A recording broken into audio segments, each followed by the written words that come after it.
അദ്ദേഹം കേരളത്തിലെ ജനപ്രിയ ഭരണാധികാരി എന്ന നിലയിൽ പേരും പ്രശസ്തിയും നേടിയിരുന്നു. മാവേലി തമ്പുരാൻ ഭരിക്കുന്ന കാലത്ത് ജനങ്ങളെല്ലാവരും സമന്മാരായിരുന്നു.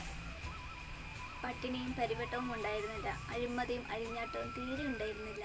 മാവേലി തമ്പുരാൻ തൻ്റെ പ്രജകളെ കാണാൻ വേണ്ടി വർഷത്തിലൊരിക്കൽ വരുന്നതായി സങ്കല്പിക്കുന്നതിനെയാണ് നാം ഓണമായി കൊണ്ടാടുന്നത്.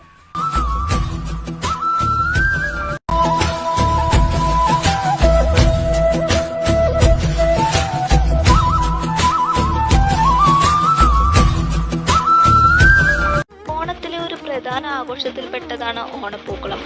തിരുവോണ ദിവസം വരുന്ന മാവേലി തമ്പുരാനെ സ്വീകരിക്കുന്നതിന് അത്തം മുതൽ ഒരുക്കങ്ങൾ ആരംഭിക്കുകയാണ്.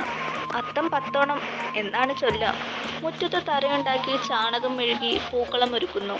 ചിങ്ങത്തിലെ അത്തന്നാൾ മുതലാണ് പൂക്കളം ഒരുക്കാൻ തുടങ്ങുന്നത്. ആദ്യത്തെ ദിവസമായ അത്തന്നാളിൽ ഒരു നിര പൂ മാത്രമേ പാടുള്ളൂ. ചുവന്ന പൂവിടാനും പാടില്ല. രണ്ടാം ദിവസം 2 ഇനം പൂവുകൾ, മൂന്നാം ദിവസം 3 ഇനം പൂവുകൾ എന്നിങ്ങനെ ഓരോ ദിവസവും കളത്തിന്റെ വലിപ്പം കൂടി വരുന്നു. നാൾ മുതൽ മാത്രമേ ചെമ്പരത്തിപ്പൂവിന് പൂക്കളത്തിൽ സ്ഥാനമുള്ളൂ. ഉത്രാട നാളിലാണ് പൂക്കളം പരമാവധി വലിപ്പത്തിൽ ഒരുക്കുന്നത്. അത്തം നക്ഷത്രം മുതൽ തുടങ്ങുന്ന ഓണാഘോഷം തിരുവോണം നാളിൽ വരെ പ്രാധാന്യത്തോടെ ആഘോഷിക്കുകയും ചതയം നാൾ വരെ നീണ്ടു നിൽക്കുകയും ചെയ്യുന്നു. തൃക്കാക്കരയാണ് ഓണത്തപ്പന്റെ ആസ്ഥാനം.